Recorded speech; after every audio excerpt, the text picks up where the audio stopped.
Hello viewers, welcome to my channel. Amardeep Tejaswini Pushparaj మూవీలో Pushpa Srivalli characters వేశారు smart జోడీలో. అయితే వాళ్ళిద్దరు చాలా బాగా యాక్ట్ చేశారు.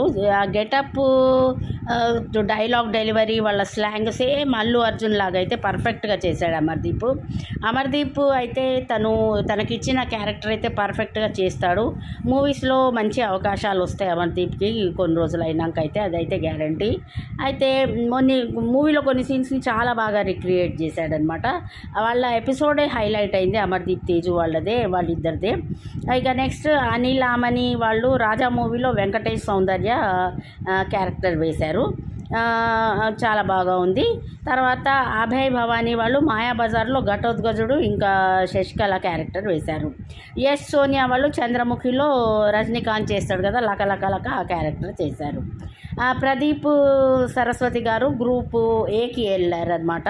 ఇప్పుడు గ్రూప్ ఏలో 4 పేర్స్ ఉన్నారు, గ్రూప్ బిలో 4 పేర్స్ ఉన్నారనమాట. అయితే ఫస్ట్ టాస్క్ ఏం పెట్టారంటే ఇంగ్లీష్లో లిరిక్స్ ఉంటాయి, గెస్ చేసి పాట పేరు చెప్పాలి. అయితే అందరికీ అవకాశం ఇచ్చిండ్రు. ఆ టాస్క్లో అయితే అమర్దీప్ తేజు వాళ్ళు గెలిచారు. సెకండ్ టాస్క్ ఏమి ఇచ్చారంటే టిష్యూ రోల్స్ ముగ్గురికి ఇచ్చారు. అమర్దీప్ తేజు కాక ముగ్గురికి టిష్యూ రోల్స్ మొత్తం బాడీ అంతా చుట్టాలి, ఇంత ప్లేస్ కూడా లేకుండా బాడీ కనపడకుండా చుట్టాలన్నమాట.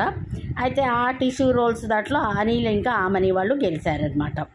వాళ్ళు థర్డ్ టాస్క్ ఏమి ఇచ్చారంటే ఈ అనిల్ ఆమని అమర్దీప్ తేజు వీళ్ళిద్దరు గెలిచారు కదా, కాబట్టి థర్డ్ టాస్క్లో రిమైనింగ్ 2 టీమ్స్ ఎవరు, యశ్ సోనియా ఇంకా అభయ్ నవీన్ పావని వాళ్ళకి ఏమి ఇచ్చారంటే వాళ్ళకి ఒక టిష్యూ బాక్స్లో బాల్స్ వేసి ఉంటాయి, అది నడుముకి కట్టుకోవాలి.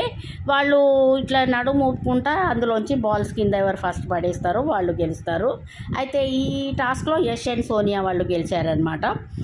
తర్వాత లాస్ట్లో ఏంటంటే ఇంకొక టాస్క్ ఇచ్చారు. 3 టీమ్స్కి ఒక గేమ్ పెట్టారు. ఆ గేమ్లో అయితే అమర్దీప్ తేజు వాళ్ళే విన్ అయ్యారు. ఇప్పుడు ఈ గ్రూప్లో అమర్దీప్ తేజు వాళ్ళకే మ్యాక్సిమం రింగ్స్, ఇంకా వాళ్ళకి మ్యాక్సిమం కవచాలు అవి ఎక్కువ వచ్చాయి అందరికన్నా. అయితే అమర్దీప్ తేజు వాళ్ళదైతే చాలా హైలైట్ ఎపిసోడ్ మొత్తంలో వాళ్ళదే పర్ఫెక్ట్గా చేశాడు. తేజస్విని కూడా చాలా బాగా యాక్ట్ చేసింది, సేమ్ శ్రీవల్లి లాగా యాక్ట్ చేసింది. ఇక అమర్దీప్ అయితే సేమ్ పుష్పరాజ్ లాగా గెటప్ వేసుకొని వచ్చాడు, సేమ్ అలాగే చేశాడు. మొత్తం సినిమాలో కొన్ని సీన్స్ని అయితే బాగా రిక్రియేట్ చేశాడు, చాలా హైలైట్గా ఉంది. అందరైతే చాలా బాగా ఎంజాయ్ చేశారు ఆ స్మార్ట్ జోడీ అమర్దీప్ తేజు వాళ్ళ సీన్ అయితే. ఇక ఈ స్మార్ట్ జోడీ ఈసారి నామినేషన్స్ లేవు. జనరల్గా నామినేషన్స్ 2 వీక్స్కి ఒకసారి పెడతాడు ఇది ఓంకార్. అయితే ఈసారి నామినేషన్స్ లేవు. ఇక మళ్ళీ నెక్స్ట్ వీక్ నామినేషన్స్ ఉంటాయి. ఆల్రెడీ 10 పేర్స్లో 2 పేర్స్ లాస్యా మంజునాథ్ ఇంకా వాళ్ళు ఎలిమినేట్ అయ్యారు.